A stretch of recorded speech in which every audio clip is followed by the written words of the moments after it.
قیامت سے قریب، قیامت سے پہلے ایک وقت ایسا آئے گا پوری دنیا میں ہر جگہ کفر کا درست ہوگا، یعنی ایوری ویئر کفر جو ہے اس کی حکومت ہوگی، اور تمام زمین فتنہ اور فساد سے بھر جائے گی، اور لوگ عیش و عشرت میں گم ہو جائیں گے، اور اس وقت زمین بنجر ہو جائے گی اور دنیا میں فوڈ کی شارٹیج ہو جائے گی، جو کہ آپ خود بھی دیکھ سکتے ہیں کس طرح سے کلائمیٹ چینج ہر سال ایگریکلچر کو ڈیمیج کر رہا ہے۔ لوگ ایک دوسرے کو گم گدہ ہو جائیں گے اور ایک دوسرے کے خون کے پیاسے ہوں گے۔ اس وقت پوری دنیا پر عیسائیوں کا غلبہ ہوگا۔ روم، شام اور تمام ممالک اسلامیہ سب کے سب مسلمانوں کے ہاتھوں سے نکل جائیں گے۔ ساری زمینیں کفرستان ہوں گی اور ٹائم اتنا اسپیڈلی نکلے گا کہ سال مہینے کی طرح اور مہینہ ہفتے کی طرح ہو جائے گا، اور ایک ہفتہ جو ہے وہ دن کی طرح گزرے گا۔ یہ وہ زمانہ ہوگا جب لوگوں کی عمر گھٹ جائے گی اور صرف مکہ اور مدینہ میں مسلمان ہوں گے اور وہیں پہ صرف اسلام ہوگا۔ لہٰذا اس وقت تمام اللہ کے ولی اپنے اپنے علاقوں سے مائیگریٹ کر کے، یعنی اپنے علاقوں کو چھوڑ کر مکہ اور مدینہ شریف پہنچ جائیں گے، اور اس وقت رمضان شریف کا مہینہ ہوگا۔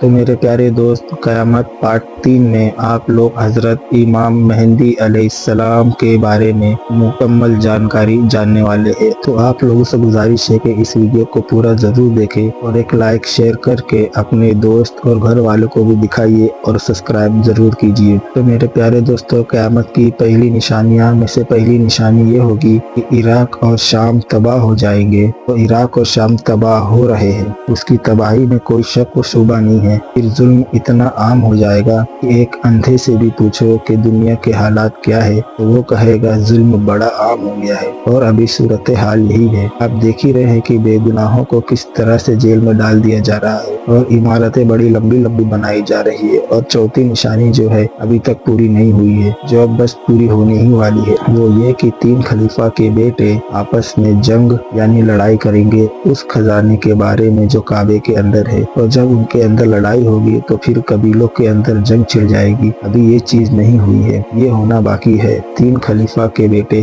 یعنی 3 بادشاہ کے بیٹے، وہ 3 بادشاہ الگ الگ ملکوں کے بھی ہو سکتے ہیں، اور وہ ایک ملک کے گزرے ہوئے بادشاہ بھی ہو سکتے ہیں، یا ایسے وہ بیٹے ہو سکتے ہیں جن کے دور کے آباد اجداد میں کوئی بادشاہت تھا، ان کے بیٹے بھی ہو سکتے ہیں، اور وہ قریبی بادشاہ کا جس بیٹا بھی ہو سکتا ہے۔ ابھی یہ ہونا باقی ہے، پر یہ کب ہو جائے اس کے بارے میں صحیح طور پر آدمی اندازہ ہی نہیں لگا سکتا ہے، کیونکہ صورتحال بالکل ایسی ہے کہ کھانے کس وقت بھڑک جائے، آدمی اس کے بارے میں یقین کے ساتھ کوئی بات کہہ نہیں سکتا۔ یہ نشانی جیسے ہی پوری ہوگی، جب وہ جنگ کریں گے کھانے کعبے کے اس خزانے کے بارے میں جو کھانے کعبہ کے نیچے دفن ہے یا دفن کیا جائے گا، اس کے بارے میں حدیث میں کوئی صلاح نہیں ہے۔ اس وقت جنگ تو یہ لوگ کر لیں گے لیکن اس خزانے کو نکال نہیں سکیں گے۔ پھر ایک حدیث میں ہے، حضور صلی اللہ تعالی علیہ وسلم نے ارشاد فرمایا کہ نبوت اللہ تعالی جب تک چاہے گا تب تک اس دنیا میں رہے گی، یعنی تمہارے درمیان جو میں نبی بن کر ہوں، جب تک اللہ چاہے گا مجھے اس دنیا میں رکھے گا، اور جب اللہ چاہ لے گا تو میں اس دنیا سے پردہ کر جاؤں گا، اور میرے بعد نبوت کے خلافت راشدہ قائم رہے گی۔ چنانچہ خلافت راشدہ 30 سالوں تک چلے گی۔ لگ بھگ حضرت ابو بکر جس کے پہلے خلیفہ بنے، دوسرے خلیفہ حضرت عمر، تیسرے حضرت عثمان غنی، اور چوتھے حضرت علی، اور 5ویں خلیفہ حضرت حسن ابن علی رضی اللہ تعالیٰ، اور اس کے بعد حکومت آئے گی۔ لیکن کیسی حکومت ہوگی؟ وہ باپ حاکم ہے تو پھر اس کے بعد بیٹا حاکم بنے گا، پھر اس کا بیٹا، پھر بیٹے کا بیٹا حاکم بنے گا، اس طرح کی حکومت ہوگی، اور وہ حکومت کاٹ کھانے والی قائم ہوگی۔ آج آپ اگر دنیا کو دیکھیں، صورتحال بالکل یہی ہے۔ نبوت چلی 23 سالوں تک، اس کے بعد خلافت راشدہ 30 سالوں تک، پھر خلافت امارت میں بدل گئی اور امیر ہونے لگے۔ باپ مرا تو بیٹا امیر ہوا، بیٹا مرا تو ان کا بیٹا امیر ہوا، پھر بیٹا مرا تو ان کا بیٹا امیر ہوا، اور اسی طرح سے یہ سلسلہ چلتا رہا۔ اور آج آپ پوری دنیا کی صورتحال کا جائزہ لیجیے تو آج ہر طرف جو حکومت ہے یہ کاٹ کھانے والی حکومت ہے۔ پھر اس کے بعد اس کاٹ کھانے والی حکومتوں کے بعد اللہ رب العزت خلافت علی منہاج نبوت کو قائم کرے گا۔ ایک ایسی خلافت جو نبوت کے طرز پر ہوگی، وہ حضرت امام محمد بن عبداللہ الحسنی اور مہدی کے ہاتھوں پر ہوں گے، حضرت حسن کے خاندان سے ہوں گے، اور حضرت حسن کے خاندان سے اس لیے کیونکہ حضرت امام حسن علی رضی اللہ تعالیٰ عنہ جب خلیفہ بنے، خلیف خامس 5ویں خلیفہ بنے حضرت علی کے بعد، اس وقت آپ سب جانتے ہیں کہ حضرت علی اور معاویہ کے درمیان جنگ چل رہی تھی، اور یہ جنگ کافی لمبی ہو چکی تھی۔ حضرت علی کی جماعت بھی اہل ایمان ایمان کی جماعت تھی۔ معاویہ کی جماعت بھی پہلے ایمان کی جماعت تھی۔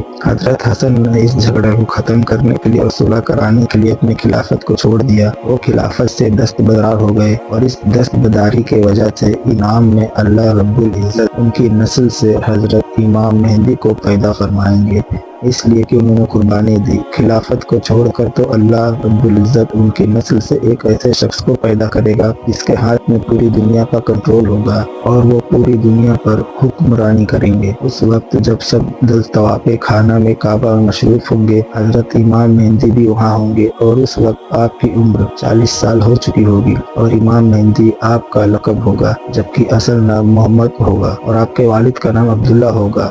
آپ کے ناک پتلی اور بلند ہوگی اور پیشانی روشن اور نورانی ہوگی اور آپ کا رنگ جو ہے وہ عربیوں جیسا ہوگا اور آپ کے دائیں رخسار پر تل ہوگا اور آپ کی سیرت حضور الصلاۃ والسلام جیسی ہوگی۔ آپ کی طبیعت میں جھوٹ، سخاوت، رحمت، کرم بے انتہا ہوگا۔ امام مہدی علیہ السلام کو اولیاء پہچانیں گے اور انہیں تلاش کریں گے۔ یہ علماء دنیا کے مختلف ملکوں کے علماء ہوں گے۔ جو علماء حج کے موقع پر وہاں آئے ہوں گے اور ان کے اندر ایک فکر ہوگی کہ پوری دنیا کی جو صورت حال ہو گئی ہے، ظلم کی، قتل، غیرت گیری کی، اور جو خون بہ رہا ہے عرب کے اندر، یہ خون کا بہنا بند ہو جائے گا۔ اللہ تعالیٰ امام مہدی کو بھیج دے اور وہ تلاش کرتے پھریں گے۔ امام مہدی اس قتل غارت گری کو دیکھیں گے مدینہ کے اندر، لیکن اس وقت انہیں بھی پتہ نہیں ہوگا کہ میں مہدی ہوں۔ وہ چلے آئیں گے پناہ گزی کی طرف، مکہ اور مدینے کے قیام کریں گے تو انہیں پتہ چلے کہ کچھ علماء ہے جو تلاش کر رہے ہیں ایک ایسے شخص کو جس کا نام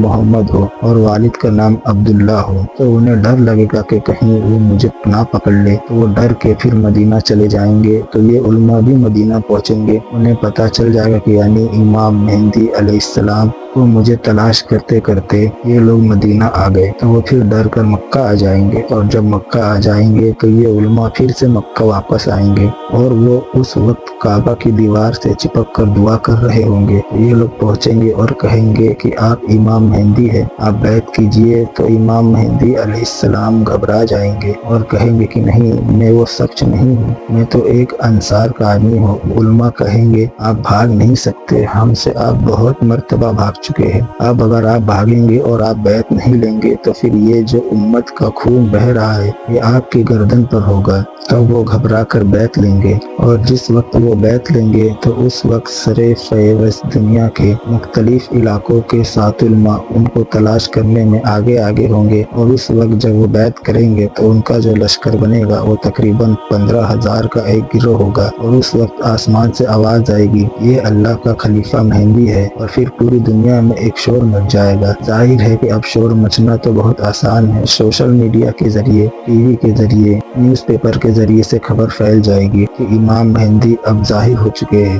امام مہدی جب ظاہر ہوں گے تو وہ اپنے ظاہر ہونے سے پہلے کوئی ایکسٹرا آرڈنری شخصیت نہیں ہوں گے، اور اس وقت حدیث پاک میں آیا ہے کہ اللہ تعالیٰ ایک رات میں انہیں ساری صلاحیت عطا کر دیں گے۔ امت کو کیسے لے کر چلنا ہے، امت کی قیادت کیسے کرنی ہے، امت کی بھاگ دوڑ کیسے سنبھالنی ہے، یہ اللہ تعالیٰ ان کو صرف ایک رات میں ساری چیزیں سکھا دیں گے۔ لیکن اس کے بعد قریش سے ایک آدمی نکلے گا اور وہ ایک لشکر لے کر اہل شام سے امام مہدی علیہ السلام کو قتل کرنے آئے گا، لیکن اللہ اس لشکر کو مکہ اور مدینہ کے درمیان ریگستان میں دھسا دے گا۔ جب لوگ یہ دیکھیں گے تو شام سے اللہ کے ولی اور عراق کے بہترین لوگ اس کے پاس آئیں گے اور ان کی بیعت کریں گے۔ امام مہدی علیہ السلام کے دوار میں خشک لکڑی زمین میں گاڑی جائے گی تو اس میں وہ سبز ٹہنی پتوں سمیت نکلنے لگے گی، اور ان سے کوئی کسی نشانی کا سوال کرے گا تو یہ ہوا میں اڑنے والے پرندے کی طرف اشارہ کریں گے، اور وہ پرندہ آ کر ان کے ہاتھ پر بیٹھے گا اور بنی اسرائیل کی طرف آپ کے لیے دریا پھٹ جائے گا،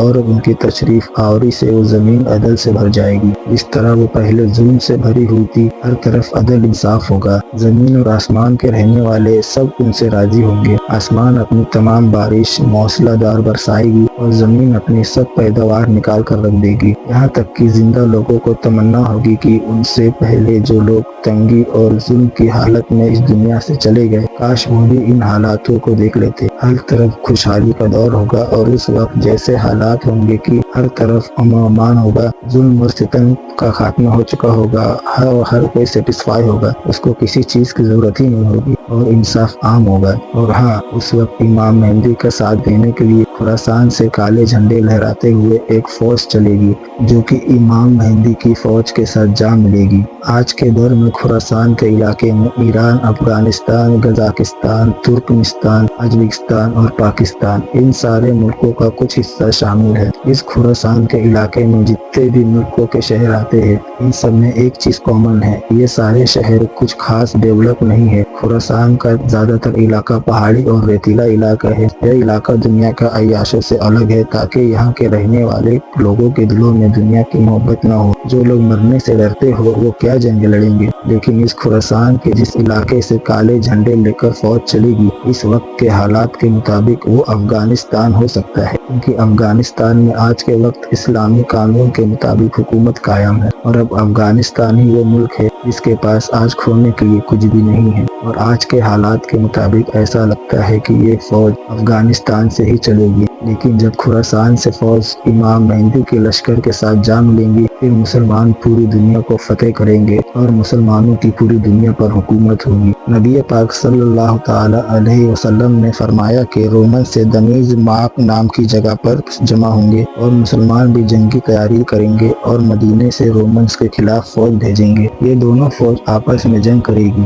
رومنز مسلمانوں سے کہیں گے کہ ہمارے راستے پہ ہٹ جاؤ، تاکہ وہ دوسرے گروپ سے لڑ سکے۔ اس گروپ کو مسلمانوں نے پہلے سے کیپچر کر لیا ہوگا، لیکن مسلمان انکار کر دیں گے اور اپنے بھائی مسلمان کے ساتھ کھڑے رہیں گے اور رومنز کے خلاف جنگ کریں گے، اور وہ ایسی لڑائی لڑیں گے جس کی مثال کسی نے دیکھی نہیں ہوگی۔ یہاں تک کہ کوئی پرندہ ان کے کنارے سے گزرے گا تو اسے بیٹھنے کے لیے کوئی جگہ نہیں ملے گی۔ اتنے بڑے لیول پر قتل عام ہوگا۔ جب گنتی کی جائے گی تو 100 آدمیوں میں سے صرف ایک زندہ ملے گا۔ اس جنگ میں مسلمانوں کے 3 حصوں میں سے ایک حصہ ڈر کر جنگ چھوڑ کر بھاگ جائے گا، جسے اللہ کبھی معاف نہیں کرے گا، اور ایک حصہ شہید ہوگا جو اللہ کی نظر میں بہترین شہید ہوگا، اور آخری حصہ جنگ جیت جائے گا اور وہ قسطون دنیا کو فتح کرے گا۔ جنگ ختم ہونے کے بعد جب مسلمان مال غنیمت میں مصروف ہوں گے تو شیطان پکارے گا کہ دجال نے تمہارے گھروں میں تمہاری جگہ لے لی ہے، اور اس سے مسلمانوں میں ہنگامہ پیدا ہوگا اور وہ باہر نکلیں گے، لیکن اس کا کوئی فائدہ نہیں ہوگا۔